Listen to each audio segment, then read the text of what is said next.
Welcome to the Mrs. R Relevant Daily Draft Podcast, brought to you by the Draft Professor. The Draft Professor is the only interactive mock draft simulator. The interactive mock draft simulator has fans mock drafting against the picks of other fans every time you do a mock. This is a first-round challenge, which has fans identify their 5 best first-round picks, and fans of the other 31 teams will be mock drafting against your preferred first-round pick. There is a second-round challenge on the simulator, which allows fans to identify their 10 best 2-round drafts, and this will adjust the draft board so that fans of other teams are mock drafting against your best first and second round picks. The Draft Professor has ranked players functionality. This allows users to rank players at their positions and group them in tiers to be able to compare with other draft boards. The Draft Professor has draft a team functionality, as you see here. Draft a team allows 2 or more users to each snake draft a 22-player team, and you can use this to identify your my guys or identify the depth of your draft board, and it allows users to do a mock draft a much different way than any other draft simulator. Welcome to the Mrs. R Relevant Daily Draft Podcast. This episode will begin shortly. Thank you. Welcome to the Mrs. R Relevant Daily Draft Podcast. I'm joined today by Bill, Anthony, and Cole, and we are going to continue our coverage of the Reese's Senior Bowl. The draft starts in Mobile. Bill, how you doing today? I'm doing great, Jim. We're here Friday night. We're going to talk about some stuff with the Senior Bowl. Like you said, the draft starts in Mobile, and I'm really excited to kind of do a high-level overview of some of these guys and how they can make themselves some money while they're down in Alabama. But, Cole, how are you doing on this Friday night? I'm good. Sorry for any commotion. I'm at a buddy's house right now. But, yeah, I'm doing good. I'm ready to talk some Senior Bowl prospects. Anthony, it's your first podcast with us. Welcome to the channel. How you doing?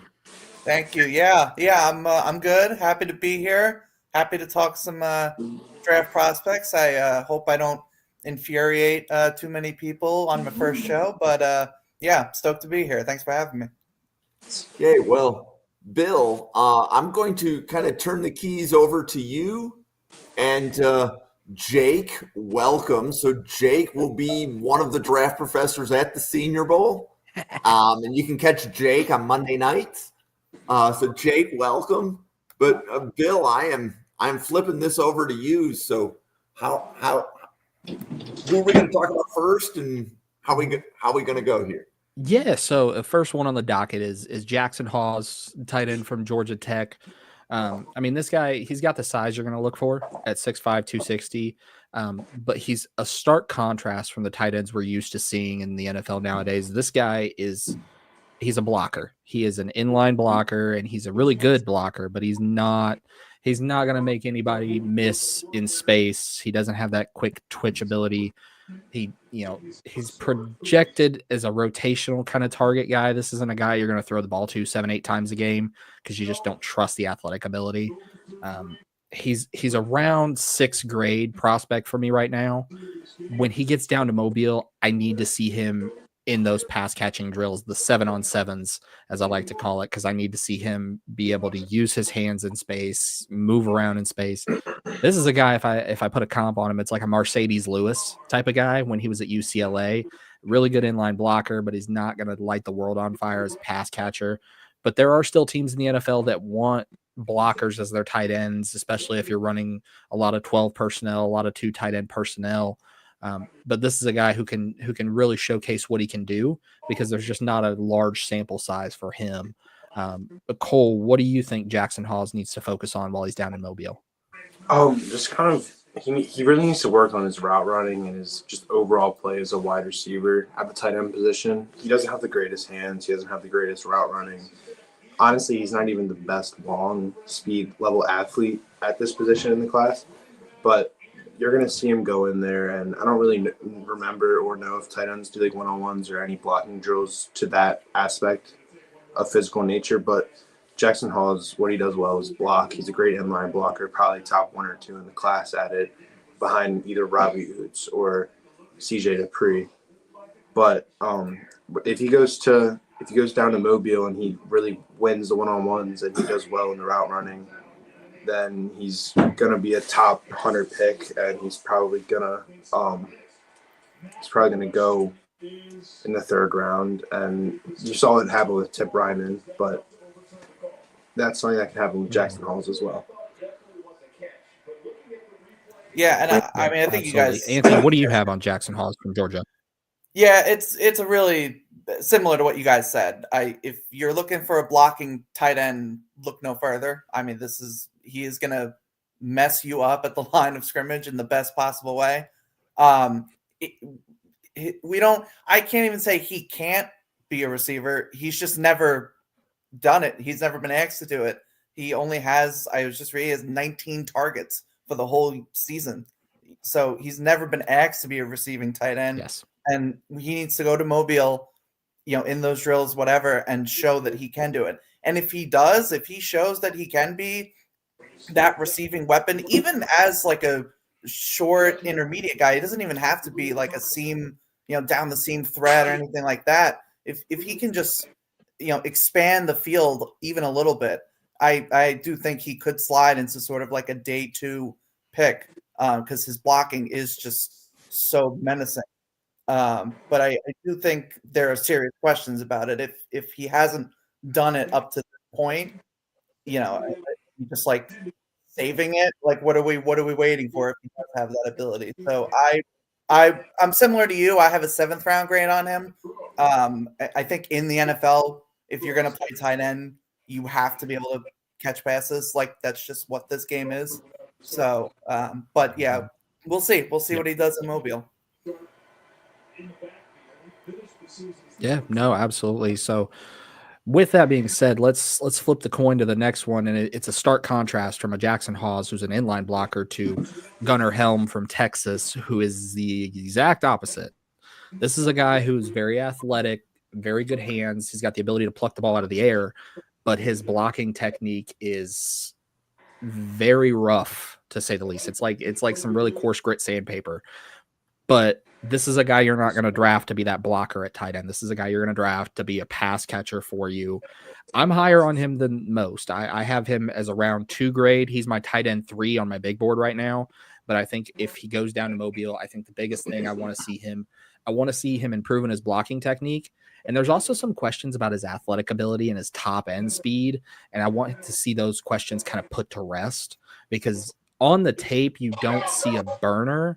But again, not every tight end needs to be a Kyle Pitts type of burner. There are guys that could be quick but not fast, and that's okay at the tight end position. But this is a guy, his blocking is going to be a huge question mark, because some teams want that blocking tight end, and they don't want to use him as just a 1st and 2nd down pass catcher.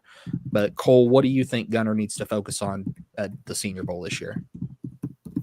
Kind of opposite of what you think. I actually do like his blocking technique, so I just love to see him go in and dominate those one-on-ones. I think that he plays hard regardless of how well his technique actually translates, but he blocks his ass off, even though it might not be the cleanest technique, and that's really sometimes more important than the actual technique aspect in itself, because not every tight end is going to want to block their ass off like Gunnar Helm does. He's my tight end too, so you're not crazy for being high on him. I do have a 2nd round grade on him, and I pretty firmly believe that he's the 2nd best tight end in the class. And what really separates like Colson Loveland and Helm is just, I think Helm is a better inline blocker, or has more potential to be a better inline blocker. So I'm not too concerned with what Helm does or doesn't do in Mobile, just because I do feel very strongly about what I saw on tape. is not consistent with what other people have in cons for him. Cole, if Helm dominates in Mobile the way that you said, and you said you already have him as tight end too, Yeah. how high can he go if he dominates on your board? He can probably sneak into that like back end fringe where I have like Alec Manor and Ted McMillan at, kind of like and Cam Ward, that like I have like a late first, early second type grade on them. But if Gunnar Helm does well, he'll jump from that top like 50 to 60 area to like that top 20 to 28. Let me also ask you this, Cole. If he dominates in Mobile, could he pass Loveland for tight end 1 on your big board? Loveland isn't tight end 1. Ooh, who is? Warren. I love it. Tyler Warren, Penn State. He's my tight end 1 as well. So if Helm does dominate in Mobile, do you think he could pass Warren, or do you think Warren's firmly locked as tight end 1 right now? I think Warren is just locked in there. I don't really know what else he can do to move down from there, unless there's drop issues. You saw in 2023 start showing up the entire stretch of the college football playoffs. That I'm going to be like, okay, there's a conversation. I don't think it'll come back up because he's been a really, really strong-handed last entire season. So that's kind of where I'm at with that. Okay. Anthony, what do you think about Gunnar Helm down in the Senior Bowl? What do you think he's got to focus on? Well, first, I will say Tyler Warren is my tight end 1 as well, so we're all in agreement there. On Gunnar Helm, I'm a little lower than you guys. I have a 3rd round grade on him. He's my tight end 4. And that's not to say I don't like him. I mean, I think he's really solid. I found that I wish he was a little more explosive, like off the line of scrimmage, particularly trying to get into his routes. I don't think he's, and like you said, he's not an elite athlete. I wouldn't say he's not a good athlete, but I don't think he is like that, true mismatch that we would love. I also think his routes could use a little polishing. Again, not like a bad route runner, but it's not quite as crisp as I would like. I do think he improved tremendously. If there was a most improved player of the year award in college football, he's probably a candidate. You think back to the year before, where I think we would have said he was just basically a blocking tight end that like maybe could catch. And then this was the year where he came out and showed like, no, he is a legit receiving option. So I think if he can show he can run solid routes, he can be explosive off the line of scrimmage and still be that able to make contested catches, able to be a red zone threat. Then I could maybe see him being like a round 2 guy for me. I don't see a world where he would be a round 1 pick for me. I think Tyler Warren and Colston Loveland have kind of separated themselves as and even Colston Loveland, I'd be a little iffy, but I don't think he'll really reach that tier for me. Okay. I like it. So next one on the docket, it's Jake Briningstool from Clemson. I mean, the size, you can see it at 6'6", 240, but he's also a very excellent vertical and seam threat. This is a guy that you're going to shoot up the middle as a pass catcher, kind of in that same mold as Gunnar Helm. The big things, though, is that he's 6'6", 240, but it's lean. Like when you see 6'6", 240, you expect him to be kind of a bit of a stockier kind of guy, and you just don't see it. But he also doesn't really have that twitch or explosiveness that you'd want to see from a guy that's going to be your pass catcher. He's kind of a one-stop shop. He's going to catch the ball for you, and then that's going to be kind of the end of things. This is a guy, for me, he's kind of a round 6, kind of a Hunter Henry type of guy that's going to get you some yardage, a little bit of yardage after the catch, but don't expect him to light the world on fire. It's going to be he's going to catch the ball 3 yards, and that's going to be it. But I really want to see from him down in Mobile, he has this tendency on tape. He body catches entirely too much for his own good. There are too many times where it's a catch that's easily catchable if he puts his hands out, but he just body catches it. And I want to see him kind of work through that at Mobile and use his hands a little bit more. But Anthony, I'll toss it to you. What do you think Jake needs to focus on as we move through the Senior Bowl process? Yeah, I do agree with you. There were a lot of body catches on tape. I think I'm higher than him. I think he could be a late day 2, early day 3 kind of guy. I think just his ball skills are just so good. He is like the true red zone threat of the tight end class. I think you talked about it, 6'6", 240. And I do feel like he can put on some weight. That would probably also help him if he's able to keep that athleticism. But 240 is a little too on the skinny side. Mhm.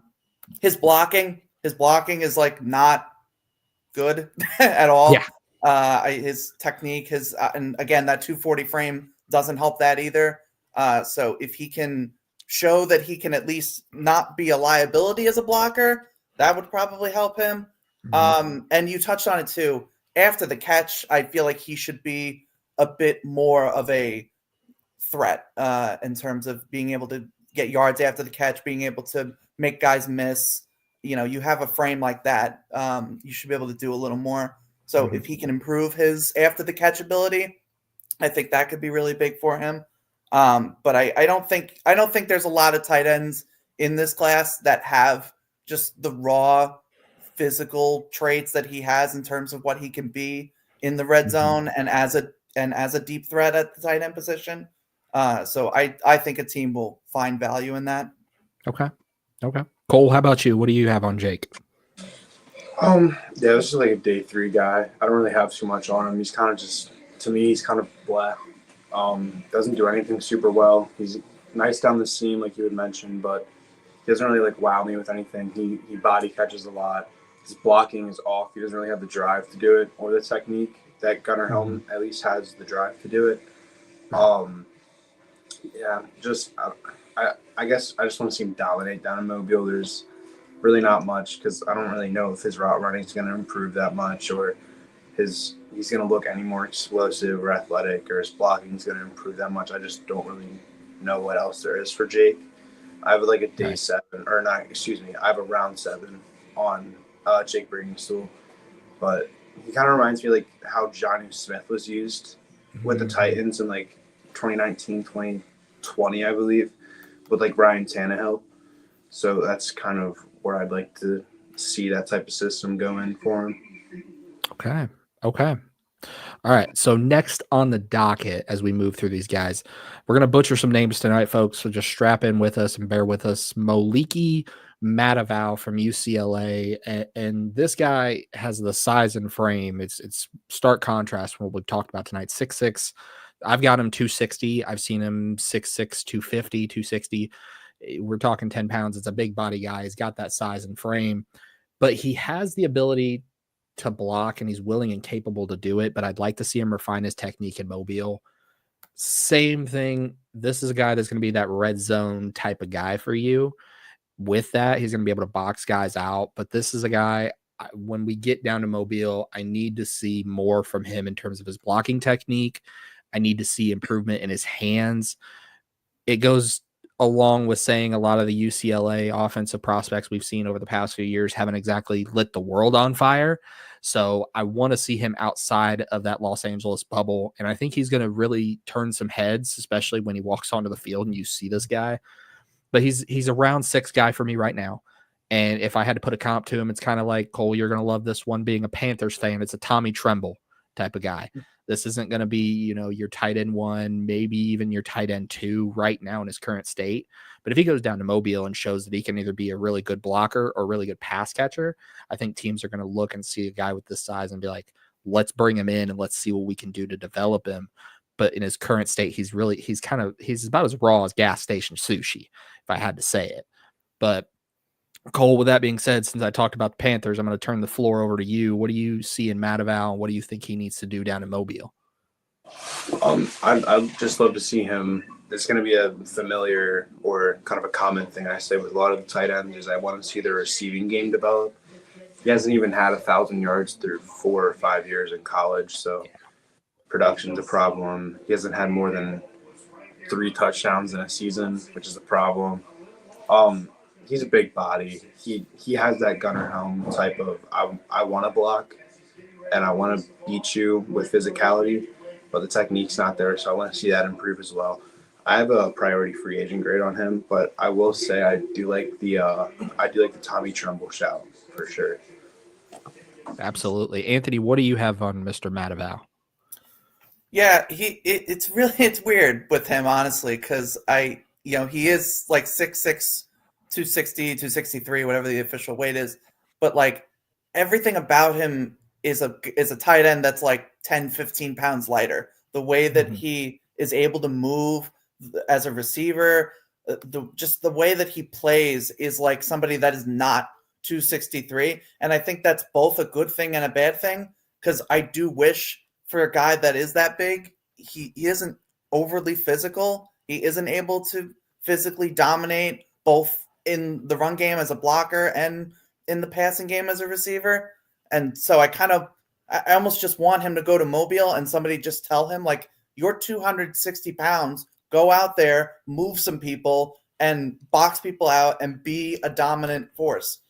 I don't really know why he's not doing that. I do also think we touched on like the stats and stuff.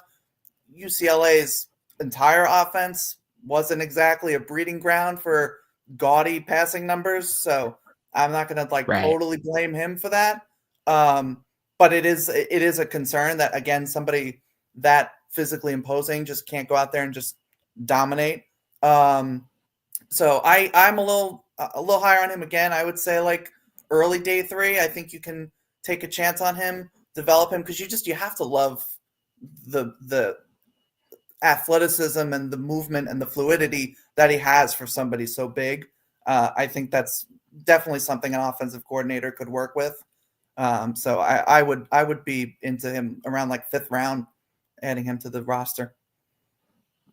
Absolutely. Love to see it. So next one on the docket is Terrence Ferguson from Oregon. And obviously, when we look at Oregon this season with Dylan Gabriel and that passing offense, they've kind of lit the world on fire. Terrence Ferguson's been kind of at the head of that. This is a guy, he's got that size that you look for, 6'5", 6'6", that 250 to 260 range. So you don't have to necessarily worry about size concerns with him. But he really does have really good hands, and he can pluck the ball away from his frame pretty consistently. The big things that I want to see him work on down in Mobile is he has a tendency against stronger edge defenders in maintaining his blocks. So I'd like to see him work on his overall technique, his ability to maintain those blocks.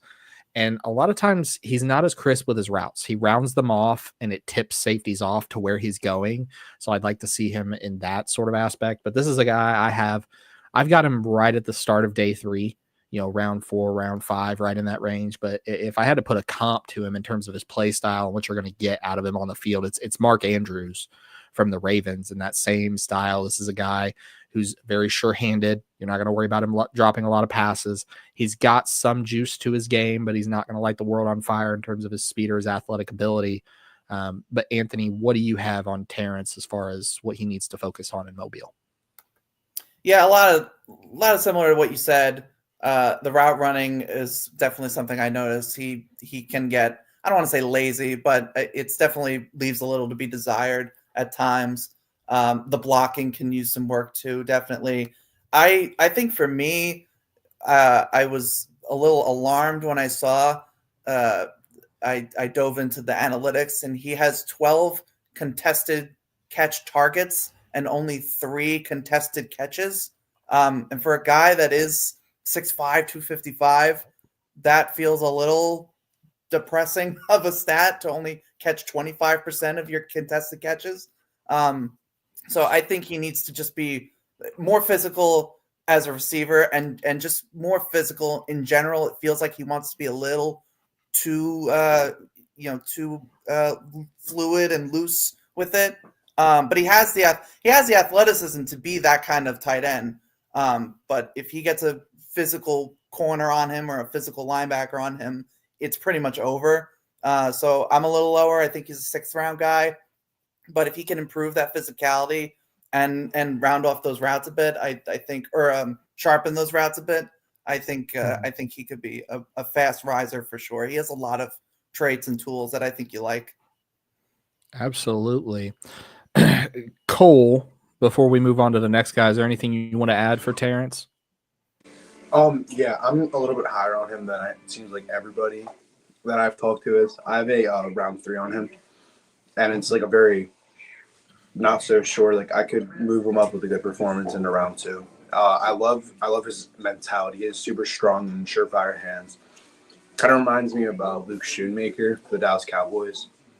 I think he would actually be deserving to go in that round 3 spot that Schoonmaker went, but it's kind of where I am on Terrence. I also have. Okay. Luke Where is Schoonmaker he in written down, terms? funny enough. Love it. Where is he in your big board in terms of your overall tight ends? I know you talked about Helm being up there, tight end 2. He's my end tight 1. end Where's Ferguson? 6. Okay. Anthony, what about you? Where do you have him? He's so far down. He's got to be in probably like 12 if I had to guess. I don't have the list in front of me, but he's got to be around like tight end 12 for me. Okay. But that speaks to the depth of the tight end class. Even if you have a prospect that's absolutely this good as tight end 12, this is going to be a really good year. If your team needs a tight end 2, this is a good year to be drafting.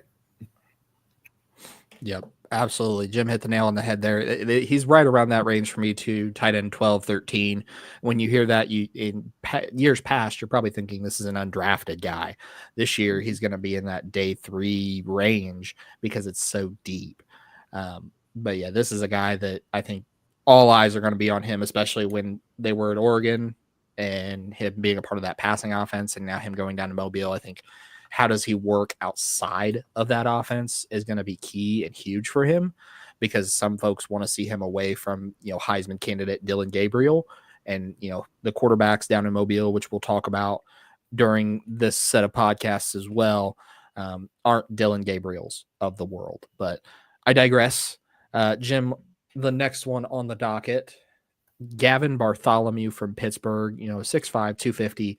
This is a guy, he's very versatile. He could play some inline. He could play some slot receiver. He could play some fullback for you. This is a guy you can kind of put in a multitude of different places. I really love how he finds soft spots in zone coverage. He plays the scramble drill very effectively. When he sees his quarterback scramble, get off his spot, he knows how to just sit down in his zone coverage and find a spot. Again, as we talked about with some of the guys tonight, he doesn't have that top end athletic ability, that top end speed. This is a guy that's going to be quick, not fast. He also really struggles against man coverage. When he's man coverage with a safety or even a corner, he struggles to get away from him because he doesn't have that upper echelon level athletic ability. But I would still, this is a day 3 guy that I think can work his way into day 2 in Mobile. Comp style, kind of nitty gritty. I'm looking like a Pat Freiermuth for him. Is that same kind of nitty gritty tight end. He's not going to blow the doors off athletically. But Anthony, what do you see out of Gavin's tape, and what do you think he's got? Yeah, I'll be honest. I have an undrafted grade on him. I love the toughness. I love the physicality, and I do think he can find ways to get open against the coverage that you talked about. I think the athleticism is just lacking too much. He struggles so much to separate. It gives me like Drew Sample vibes is kind of where I was at. Okay. And honestly, I kind of wish he was a better blocker for somebody that is so physical and tough. I feel like there are times where he loses on leverage and loses on technique, and that kind of disappoints me. So he's somebody you want in the locker room, somebody you want on your football team.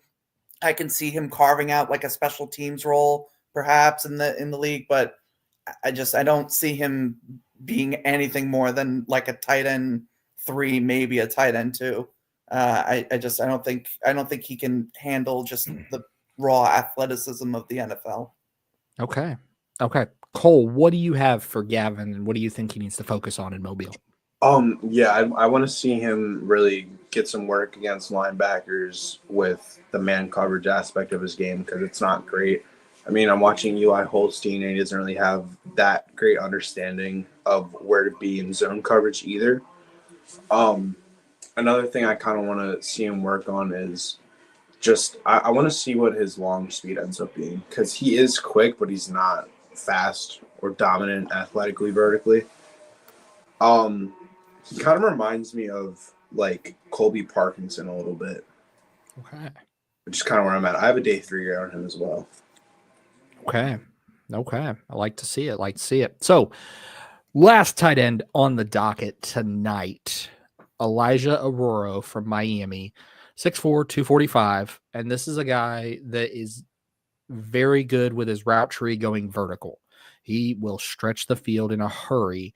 And we saw him do it a lot, especially with Cam Ward at Miami, who's being talked about as a potential number 1 overall pick. But really good football IQ as well. Like I talked about a little bit earlier, he can really find the soft spots in the zone and is really good at the scramble drill because Cam Ward loves to work out of structure and Elijah Arroyo loves to run that scramble drill.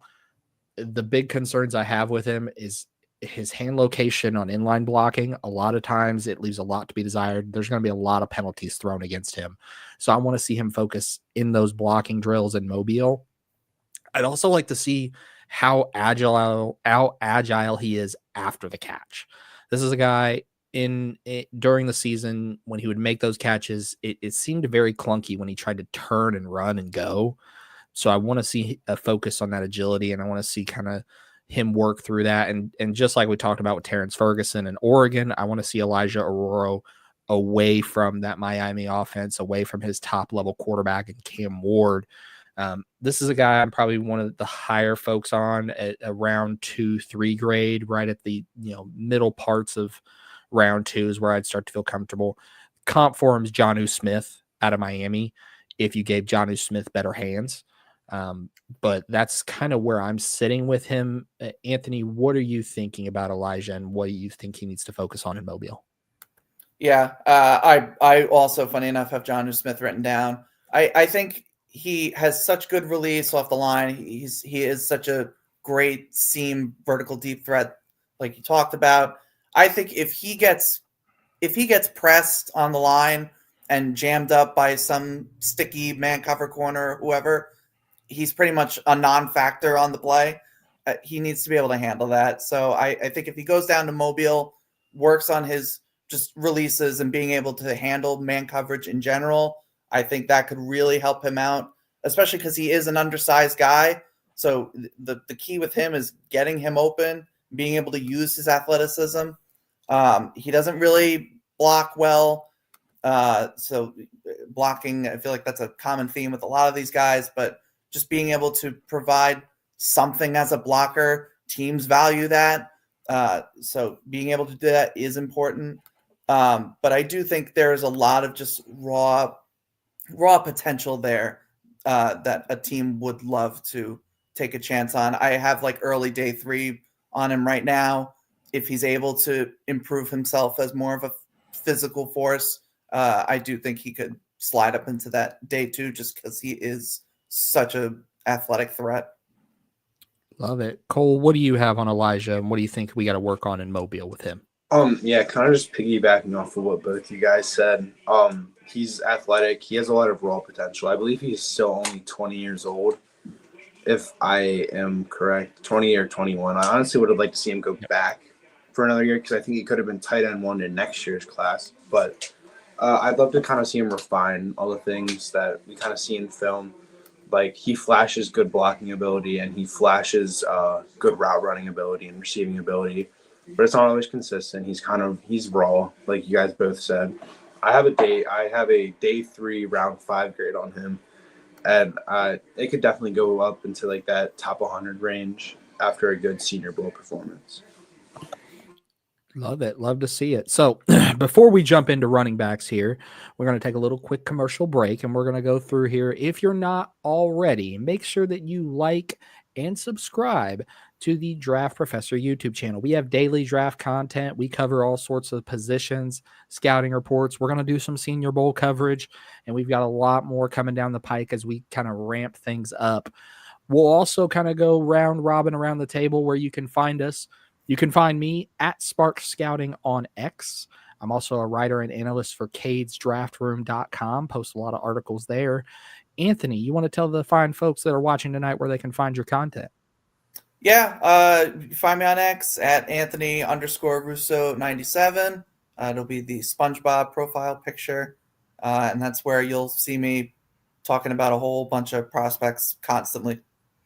Absolutely. And Cole, how about where can the fine folks find you at? Yeah, you can find me at all lowercase ColeP_NFL on Twitter. I post everything about the draft on there. So, yeah. Absolutely. And of course, our fine host for the evening, our Vanna White, Jim. Where can the folks find you? And how about you plug your nice little mock draft simulator you've got? Absolutely. So my name's Jim. You can follow me at NFL Draft Fanatic. No, I am Fanatic. And all the podcasts broadcast on that station. So that's by far the best way to know what content is coming. We do have content every day. Jake, who you see in the chat, he is one of our podcasters on Monday. So we have really good content, in my opinion, on this channel because our podcasters watch the podcasts that others are putting on. We're all discovering some of the players. Jake will be at the Senior Bowl, and his cohort on Mondays is Josh, and Josh will be at the Senior Bowl as well. So I think Draft Professor is sending 5 people to the Senior Bowl, right? So there's 20 podcasters at Draft Professor, 5 of which will be at the Senior Bowl, and I submitted my application yesterday, so we might even have 6. So draft content every day. Mondays and Fridays is Senior Bowl. We got some Hula Bowl, Shrine Bowl coming at you on Thursdays. We have team building coming on Thursdays, I think, this week. But some of the nights have ramped down their scouting reports. So no matter what position, check out the YouTube channel. We have, if a player's in round 1 through 5, there's a really good chance that Bill, Cole, myself, Jake, Josh, Randall, Newt, Owen, and I'm probably forgetting a whole bunch of other names, David, Devin, have given scouting reports on players at different positions. So if you want to hear multiple opinions on Jarquez Hunter, go to the running back station on the YouTube channel, and you will hear multiple people giving opinions on Jarquez Hunter. But Bill, I will turn it back over to you. Absolutely. So Jarquez Hunter, Jake and Josh, they covered him on Monday nights, and I won't go too far into it, but this is a guy that's a home run threat anytime he touches the ball. He's really got the football IQ that you look for. The real big thing that I want to see him improve in Mobile is his ball security. There were a lot of concerns surrounding ball security as we moved through the season with him. I am a little bit lower than the consensus on him. I'm at around 4 grade, and this is a guy kind of like a Marlon Mack, all juiced up. That's what you're going to get with Jarquez Hunter. But I really want to see him walk into Mobile and walk by Jim Nagy's office Monday morning with a football in his hands and just carry it around all week long in Mobile. That's what I'd like to see, and I'd feel comfortable with that. But Anthony, what do you see from Jarquez, and what do you think he needs to work on? Yeah, I think you hit the nail on the head. It's ball security, and spoiler, he is not going to be the last person that we are going to talk about ball security with. But yeah, I'm a little disappointed, I guess. I don't think he's as explosive and fast as I kind of was hoping for when I watched him. I do think he's great contact balance. I really think he has great lateral agility when he makes his cuts. And I think more so than most running backs on this list that we're going to talk about here, if he didn't play well, Auburn didn't play well, he was carrying that team all year long. So you kind of have to, recognize that when you look into his tape a bit and understand that teams were game planning for him more so than anybody else on that offense. But yeah, I'm a little left to be desired in terms of just his pure athletic ability, I think. I also want to see what exactly he is as a receiving threat, potentially. He made some plays out of the backfield as a receiver, but it wasn't really like a main focal point of his game. So I'd like to see how he does as a receiver. But there's definitely stuff to work with there. Definitely stuff that teams are going to gravitate towards. I would be comfortable probably as like an early day 3 guy at this point. But there's a lot of things that he can improve on, even just in Mobile, that I think could propel him up. Absolutely. And Cole, what about you? What do you think Jarquez needs to work on as we move through the Senior Bowl week? Ball security. It was a problem. That's the thing that pops out on tape is he can't really hold on to the football, and it needs to improve. And hopefully, it improves come time for the Senior Bowl. I really like his 3-down back ability. He can block. He can block really well. I think going away from just like the extra stuff, pure running, he can take off just like that and score a touchdown on your team. He is fast. He has short burst speed. He hits gaps really well. He has really good ball carrier vision as well. But yeah, overall, I kind of want to see him improve as a receiver and with his ball security. Love it. Love to see it. So next on the docket for us is RJ Harvey from UCF. And this is a guy, we've talked about him on the channel here. And like Jim talked about, if you haven't, go back and check out Monday Nights with Jake and Josh. One of our fellow podcasters has him as RB3 of this class. I am not sold on that. I think that's a little high for my like, but this is a guy, he, again, big play threat. You don't have to worry about ball security with RJ Harvey. This isn't a guy that's going to put the rock on the ground. But I will tell you, he does a little bit too much of ballet behind the line of scrimmage. I'd like to see him plant his foot and just go. And sometimes he's just dancing back there, waiting for a hole to open up. But I'd like to see him just hit the hole and go. This is a guy I have a round 4 grade on. I think he can definitely improve in Mobile. I want to see him work on that vision. When he sees a hole, hit it. If it's not there, hit something. If there's not a hole there, make a hole, get skinny and go. In terms of play style, in terms of that big play threat, a little bit physical, I kind of compare him to kind of like a Mark Ingram style when he was at New Orleans, not when he was in Alabama. When he was in Alabama, he was very physical. In New Orleans, it kind of changed up a little bit of what he did. But Cole, I'll turn it over to you. What do you see in RJ Harvey, and are you as high as our fellow podcasters at RB3? Yeah, he is my RB4 actually, so close. But I love his vision and his burst. His short area burst is probably the best in the class next to Genty's. He can just take off, hit a hole, and take off. There was a play against, I want to say, Iowa State, and it was just power, and he took off and took the ball for like 50, 60 yards, and really showed off that long speed. I kind of just want to see him dominate again. It's a theme with what I have to say about these prospects that I like. I just want them to go out and prove against good competition over and over again that they can win those reps and project well to the NFL from there. Okay. Anthony, what about you? Are you as high as everyone else on RJ Harvey, or are you with me kind of in the day 3 range, or am I the high variance outlier here? No, I'm closer to you. He's my RB9 at this point, which is about early day 3. I could see him sneaking probably into the late day 2, and I wouldn't be like shocked. But it's funny. I think he has great bursts and great acceleration through holes, but yeah, he doesn't always do it, and so you're kind of like, well, what are you doing then? Because I think he has it. I think he's one of the better home run hitters in this draft class of running backs. But I do wish he could just commit to it, because I do think he is so good at it. His pass protection is a liability. That's definitely something I think he needs to work on. And just his overall, I don't think he has bad contact balance, but I do wish he could break out of more tackles than he does, just with physicality rather than just trying to be just faster.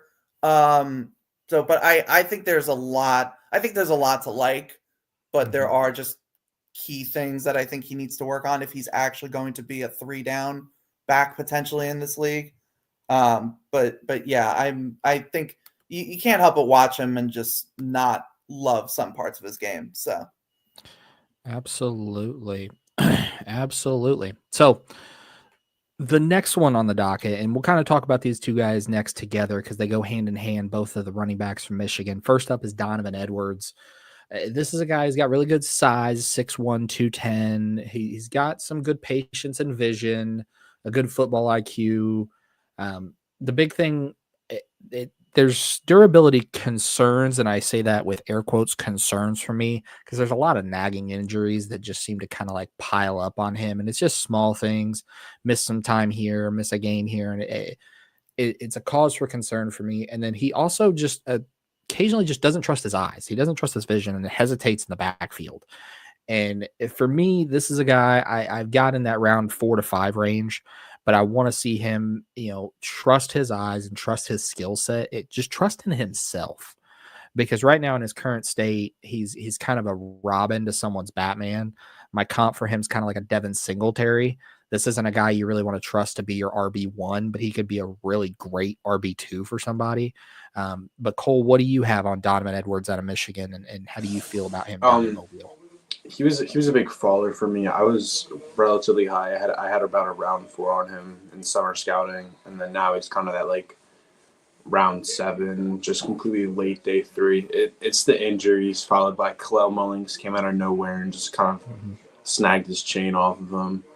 And it's just concerning that someone that was unknown kind of just came in and took the presumed starter, like cover athlete on NCAA football level player, and just took his carries and is the better running back between the two. It's just a problem. And with the injuries and then you don't really see that athletic burst on tape that you would like to see from him. And I know he had the ACLs, but it kind of just comes down to all those things combined really do scare me with Donovan Edwards.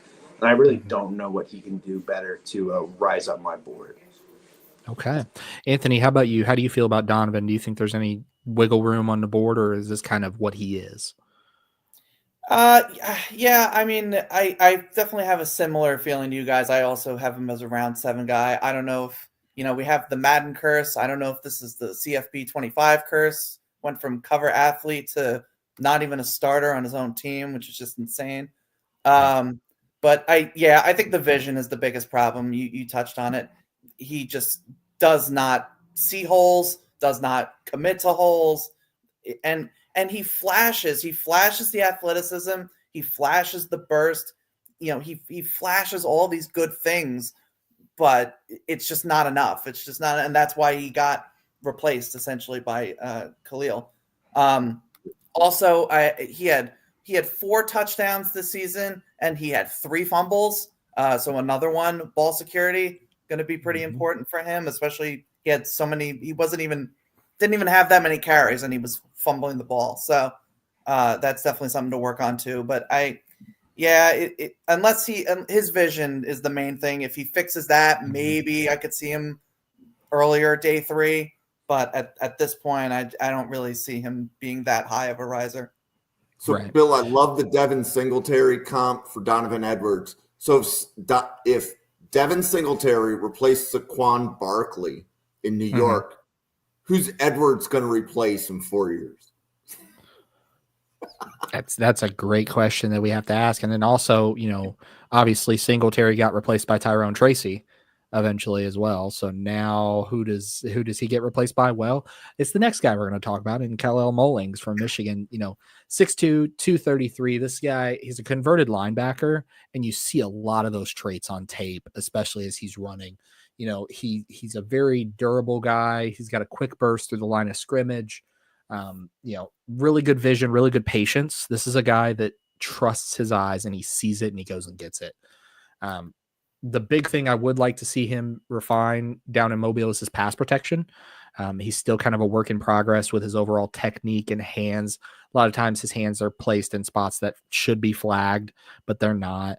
But this is a guy, I actually have him higher on my board than Edwards right now. This is a guy I have in that round 4, could even vault into round 3 with a good showing. Kind of like an Arian Foster when he came out of Tennessee, ended up with the Texans in that same style.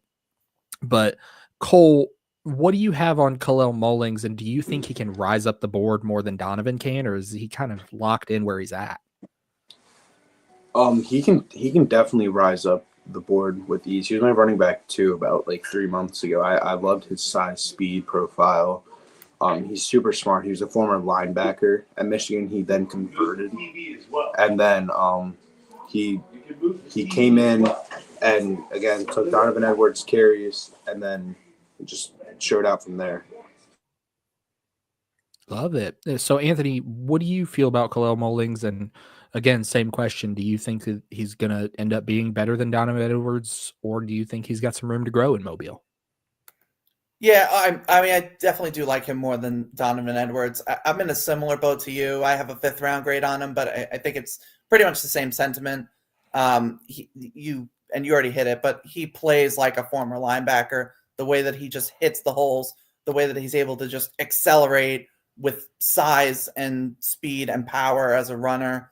Also, like deceptively athletic, I think, for a 233 pounder, and that probably also goes back to his linebacker background. I'm kind of just curious what is he as a receiver, and that's not. I wouldn't even say his catching ability is a con, just because we've literally never seen it. He's never been asked to do it at Michigan.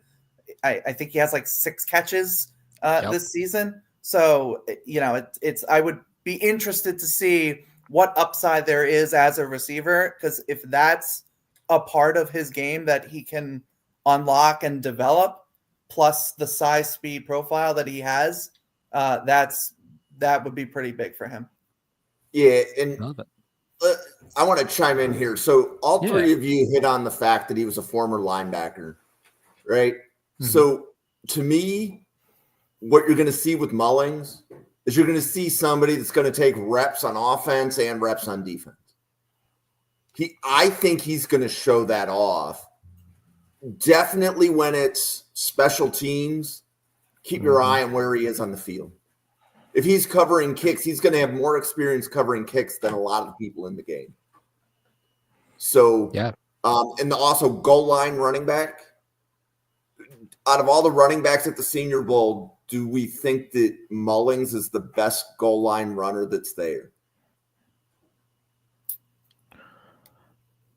I would say that there's probably one more that we're going to talk about a little later in the episode. That's kind of the draft darling from Arizona State. That's probably a little better, but he is up there. And Jim, you hit the nail on the head there. This is a guy that can play multifaceted roles. Goal line, he can play on special teams as a gunner, he could play linebacker. This is a guy that you could draft, and he's not going to be a master of any trade. He's going to be a jack of all the trades, but not a master of one. So how much value can he provide at each of those is going to be imperative. A team could say, hey, this is a guy, he's around 4 grade, but I'm getting a special teamer, I'm getting a goal line running back. If he improves his pass protection and his run blocking, you could even put him in some fullback situations as well and have that type of value. But I think that's what we're going to see from him. So Josh and Jake did a really good scouting report on him, and I definitely want to call that out because from Mullings' standpoint, you have where is he on the running back board? But then where he is on the big board, he might be higher than some of the running backs ahead of him because we know he's going to be able to play special teams. We have confidence that he can play goal line. I love the fullback call out, Bill. One of the people, and will go to show you how old school I am, but there was a running back named Rob Riddick. And Cole, I'm very confident Rob Riddick played before you were born. I don't know exactly how old you are, Cole, but if you get like 5 minutes of time, YouTube Rob Riddick. He played for Buffalo. He had like 13 touchdowns in 1 year, and he only had like 26 carries because he was goal line. He played teams. He returned kicks. He did everything except carry the load because that was Thurman Thomas. Kind of thing. So anyways, I think Mullings, out of all the running backs, I think Mobile is where he's going to move up the board more than anybody else, according to me, because he's going to play offense, defense, teams. He can do some goal line and some other things. So to me, I think he has a lot to gain. So I wanted to be able to chime in there. But Absolutely. So I'm glad Anthony talked about pass catching with Kalel Mullings, because we're going to flip the script into the next guy. And Devin Neal is a guy that you do not have to worry about that with. He is a natural pass catcher. This is a guy, he's going to live in the screen game. He's going to live in the pass catching, extremely dangerous in the open field. Obviously at 5'11", 215, that's what he's listed, but he looks a lot slimmer and a lot smaller in some games that he plays. He also isn't a dominant power runner. This is a complete stark contrast from Kalel Mullings. This is a finesse runner, a speed, not necessarily a speedster, but kind of like a pass catcher specialist.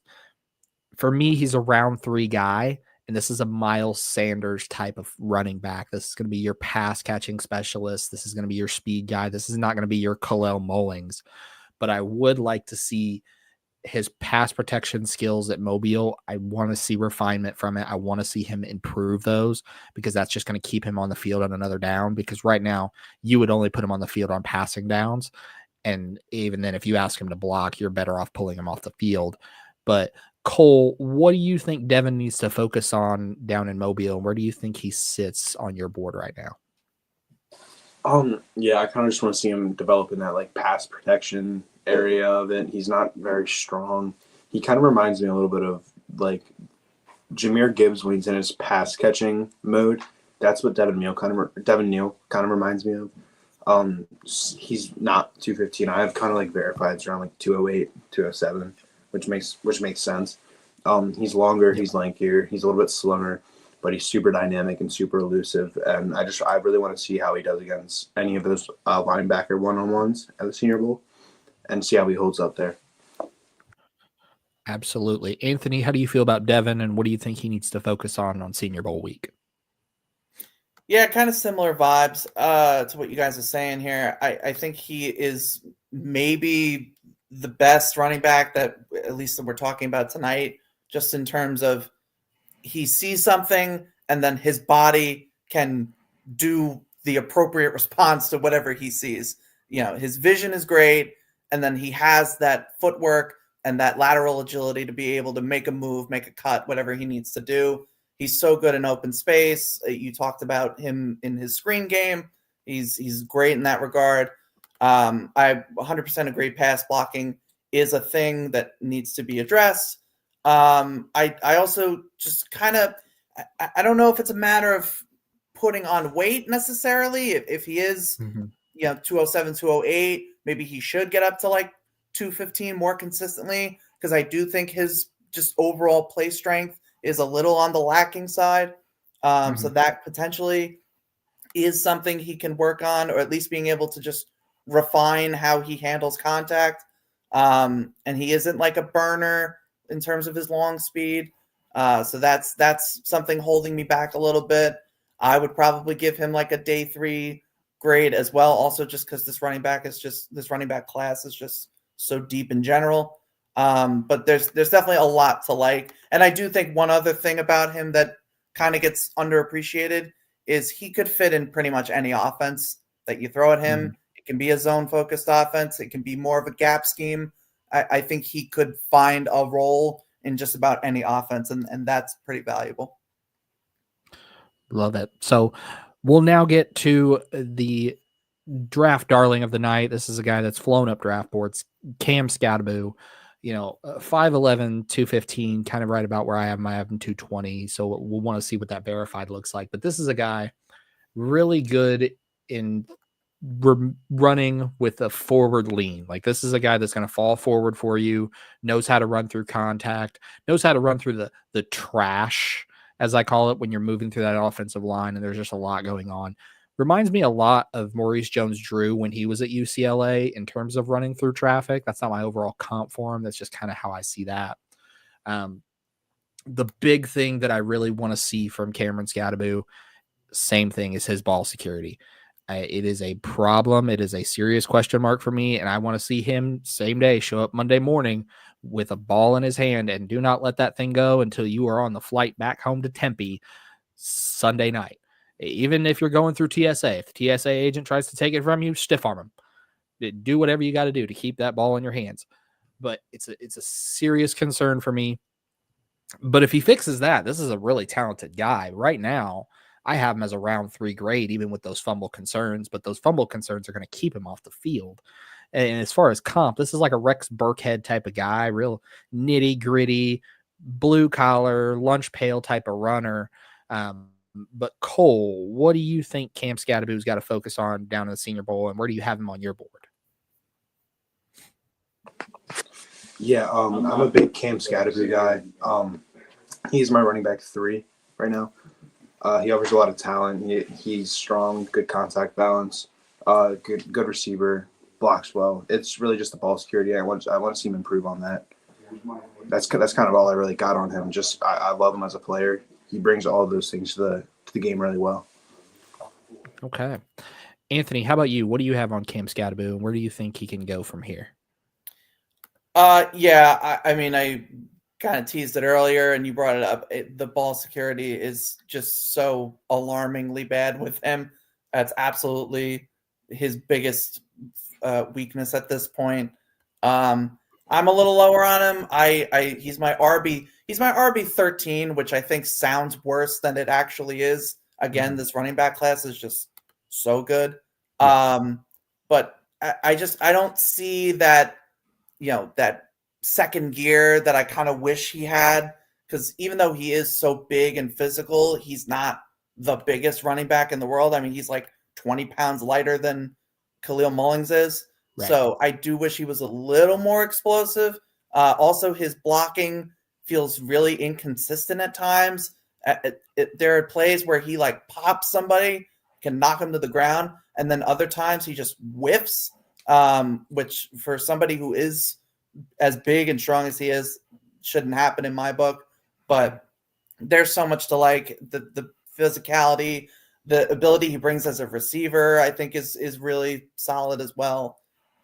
So there's definitely things to like about his game. I don't see the 3-down upside. So that's kind of why I'm a little more reserved of putting him that highly on my list.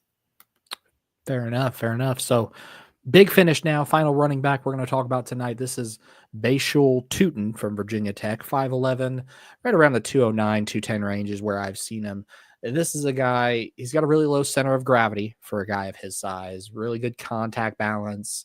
The big knocks for me, though, is his ball carrier vision. I feel like it's very limited. There's a lot of cutbacks that he misses, a lot of open lanes that he misses that could turn into more. He's a really good athlete, though, but I would love to see him work on that. And then his lateral agility, side to side, it leaves a little bit to be desired, which is pretty crazy considering how good of an athlete he is. But this is a round 6 guy that I think teams will take a flyer on, especially if he has a really great week in Mobile. And kind of sticking with that round 6-ish theme, my comp for him is an Elijah Mitchell for the San Francisco 49ers, that same style of guy. He's not going to be a workhorse for you. He's going to come in. He's going to be a rotational snap guy. But I think in Mobile, he can really showcase, hey, I can be that guy for you, but there are some things that I've got to work on. Anthony, how do you feel about Mr. Tuten, and where do you think he can go from here? Yeah, I'm a little higher on him than you are. I think I'm around 4 grade with him, but definitely see a lot of similar things that you're talking about. The contact balance, I think, is his biggest pro at this point. He's so good with that. I think he shows the patience, he shows the vision. You're 100% right. He just cannot bounce runs to the outside nearly as much as I would like him to be able to do that. Mm-hmm. And again, ball security, 4 fumbles this year. Yep. Super problematic. I don't know what it is with these running backs. I want to love them, but they got to hold the ball. Yep. But I think he is a guy of all the running backs we've talked about. I definitely think he is one of the top 2 or 3 guys that really can shine in Mobile. If he shows he's improved on the ball security, if he shows that he can add more of a lateral agility and being able to bounce outside, add that to his game, I think he could be a fast riser, because there's a lot to like about his game. Okay.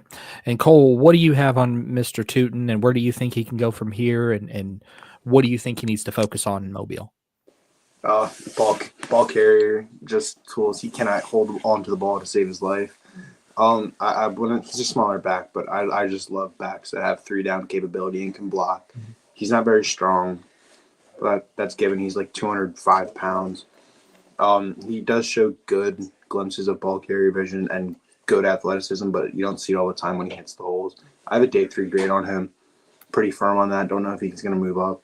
I'm just really concerned about the way that he holds the football and how much he fumbles. Okay. All right. Well, with that being said, that wraps us up. But I want to leave the fans at home with one final question, and we'll go round robin around the round table here. Anthony, of the guys we've talked about tonight, who do you think has the most to gain down in Mobile?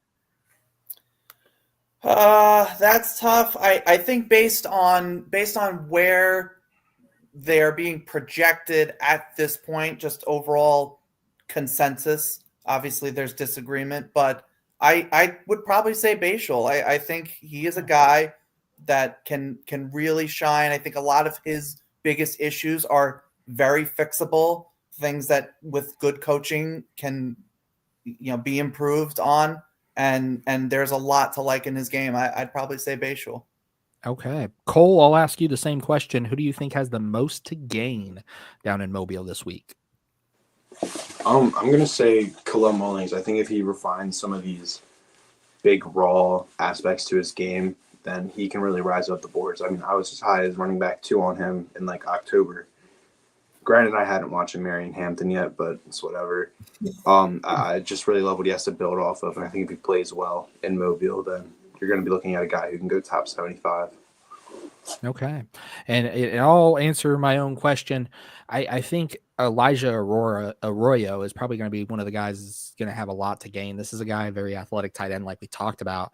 But I think if he showcases another facet to his game, teams are going to be more apt to say, okay, he's not just an athletic freak that can run up the seam. This guy can also do some blocking for us and do a lot of different things. But I think he's got a lot to gain as well. So with that, we've covered quite a lot of guys that are going to be down in Mobile and running backs and tight ends. I want to thank everybody that's watching and do a little housekeeping before we sign off for the night. So if you aren't already, make sure that you are subscribed to the Draft Professor YouTube channel. Like we talked about, we have daily draft content, all sorts of content coming. We're going to have more Senior Bowl content coming. Make sure that you also follow Jim at NFL Draft Fanatic. There is no I in Fanatic. Make sure you go check out draftprofessor.com because it has one of the most interactive draft simulators out there. I don't care what anybody says. It's probably one of the best ones. Make sure you follow Anthony on X, Anthony_Russo97. My co-host Cole Plant at ColeP_NFL, all lowercase. You can also find me on X at Sparks Scouting, as well as at CadesDraftRoom.com. With that being said, Jim, I appreciate you letting me watch your house this weekend. I'm going to turn the keys back over to you to finish us up tonight. Did a good job, Bill. So I appreciate you doing that. And this was definitely an experiment, but I thought it went quite well. So for everybody watching, like Bill said, hit that subscribe on YouTube, hit the like on YouTube. Daily content coming at you. The next episode is Jake and Josh doing wide receivers on Monday. And half the wide receivers they cover will be on the Senior Bowl, but they're going to be covering about 9 or 10 wide receivers, including about half the guys at the Senior Bowl. So daily draft coverage, and I think starting next Friday after this episode, we're going to be having like our own little draft room with as many people from the Draft Professor that will fit on one screen at a time, just guys having fun or people having fun. So thank you, everybody, for watching.